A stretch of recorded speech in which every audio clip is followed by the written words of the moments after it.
and you may have seen or heard from a small subset of people who detransitioned. But it is worth knowing such cases are rare and highly individualized. Studies show an average of just 2% of people who transition express regret, and that the vast majority of those who have opted to detransition did so not because of changes in their gender identity, but due to external factors such as stigma and lack of social support. And look... Okay. That's a lie. That's a giant lie. This is a super duper lie. Okay. And I have this report open. This is a super duper ultra mega massive mondo Whopper of all plus lies. ultra lie. Okay. It's a lie from the article the article that they're even citing doesn't say this. So here's what the actual article says. And I'm going to go back a little bit because I want you to read sort of, the John Oliver quotation technique here. Okay. It says, ... the vast majority of TG people who opted to transition did so ... not because of changes in their gender identity. Okay. Mm-hmm. So you say, well, what are in those dots? Well, let me tell you in those dots. It says, let's see, decision transition. Okay, here we go. While little research has been conducted to systemically examine variables that correlate with a transgender adult's decision to halt a transition process or to detransition. Okay. Okay. So the very first sentence says, while little research has been conducted. Right. That's the first sentence. That's kind of a red flag. Yes. We need more research. Right. It then says, a recent study, however, found that the majority of transgender people who opted to detransition did so due to external factors. Okay. Blah, blah, blah. Okay, so they say little research has been done on this. However, we found a recent study that says X, which I've read that I've read that study. That's the study they always cite, and it's actually incredibly stupid. And you know how they did that study? They asked a bunch of people that still identify as trans why they halted their transition process or detransitioned. Mm-hmm. Now, does that make any fucking sense? I mean, I guess you're asking detransitioners why they halted their transition. No, listen. They asked people who still identify as trans why they would, who did halt or did detransition to some extent, why they stopped the transition process. Right. Those are detransitioners, right? I mean, you're missing. If someone detransitions, shouldn't they identify? Most people that detransition, not all, but most that detransition are going to not identify as trans anymore. They're going to identify as their cis birth sex. Right. Right. So they're still identifying as trans. Right. But they detransitioned for a bit and then decided or they were halted trans the again? Transition. Right. So it shouldn't surprise you that someone who still identifies as trans but halts the transitioning process, when asked why, says social stigma or some other external factor, right, is the main reason they did it. Because they still fucking identify as trans. Right. They need to ask detransitioners. They need to ask people that don't identify as trans, obviously. Right. So. But I just thought it was incredibly dishonest for John Oliver, who his staff must have gone through this report to pull out this sentence, but they very dishonestly cut out the while little research has been conducted to systemically examine variables that correlate with transgender adults. Look, they're not going to put that. Completely makes them look like idiots if they put that in there. Why would they put that in there? It makes them look like fucking liars. Of course, but that's incredibly dishonest. Yeah. Look, that's the face of a liar there. You're looking at it.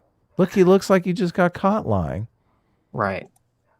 True. Do you think John Oliver tells him, look, I know a lot of the stuff in the show is just bullshit partisan nonsense. Please don't tell me, okay? I don't want to know when I'm foisting these lies onto the American people. I'm gaslighting children into costly medical procedures. I don't want to know that.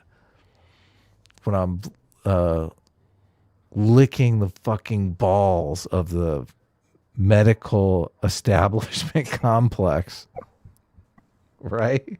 Mm-hmm. He's like, don't, come on. I want to be able to sleep at night. Don't call me a whore.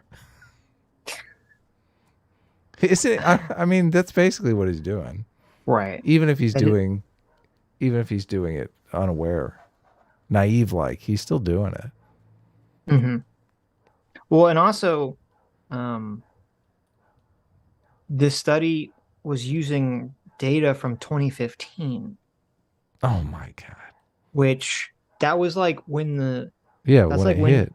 Yeah, it's before. Like that's too early to look at people regretting in 2015 compared to people regretting now. Yeah. Because like kind of before the transgender thing really took off. Or that's like when it kind of started to get the ball rolling.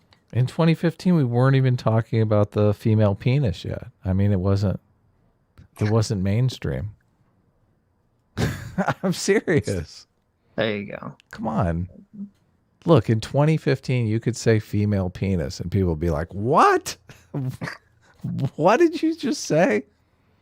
You're crazy. True. That's true. But nowadays, yeah. If you say, now if somebody says female penis and you say what, they're like, bigot. You're fired. You don't work here anymore. Mm-hmm. There is such a thing as a female penis, right? You've been convinced. I have not been convinced, no. Really? I've not been convinced that the female penis exists? No, I haven't been convinced. Right. Here, you can play with this. It doesn't mean you're gay. Because this is a female penis. Oh, Sitch. Oh, the world has become such an intriguing place. That's one way of putting it, yeah. Uh-huh. That's one way of putting it. Remember when Chris Hayes tried to get ContraPoints to date him? Oh my God. That video is insane. He was after the female penis.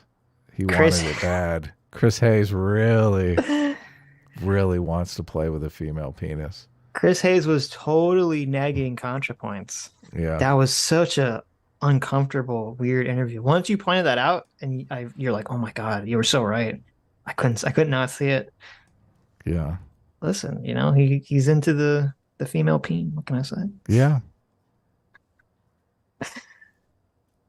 I mean, it was only speculation at that point, but I've heard rumors now that Chris Hayes is very freaky. Well, one person told it to us. I don't remember if he I don't know if I can say because I don't remember if he told us on stream or not. No, we can't say. But one person who claimed to have information to know told us that Chris Hayes, there's a rumor that Chris Hayes is into trans women for that reason. So that was the unsubstantiated anonymous tip that we'll give the stream. The anonymous female tip. The anonymous. We had an anonymous female tip that Chris Hayes likes anonymous female tips.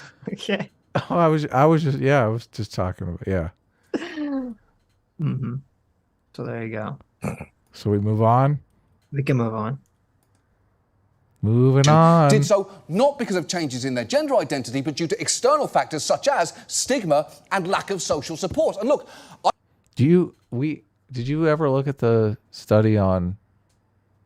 There's a website, a really good website that's collected all of the real scientific information on transgenderism.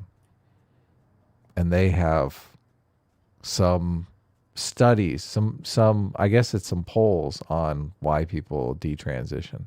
I haven't seen that now. And I think they actually say political reasons is like one of the top ones.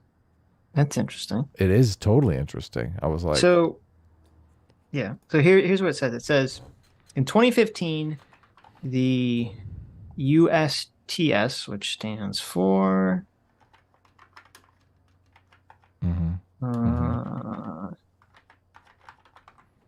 Whatever, it doesn't matter. In 2015, it was conducted by the National Center for Transgender Equality. Okay, so obviously a very unbiased population, right? The National Center for Transgender Equality conducted the largest survey of transgender people to date in 2015 of 27,715 respondents. This survey was given out in collaboration with 400 community outreach organizations, as well as who recruited people to complete surveys online. Okay, so you have a National Center for Transgender Equality, which reaches out to transgender outreach organizations to answer the survey.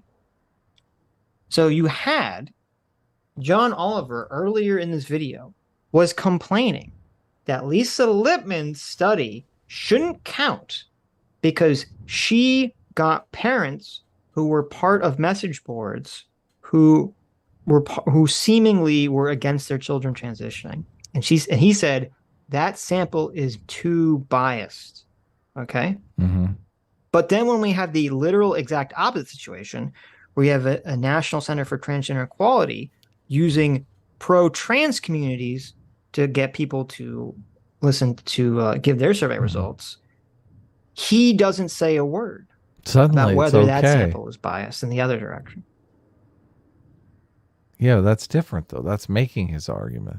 Of course. And what are the chances that someone who's detransitioned and gone back to their natal gender and realizes they made a mistake, what are the chances that they're still in contact with a trans community outreach organization enough to answer a survey question on this topic? 0. 0%. Right. None. Nada. Zip. Yeah. 0. Zilch. So it's annoying because they all kind of use, like, some talking point is produced and then everyone just basically uncritically repeats it again and again and again and again without actually looking into it to understand what's going on here.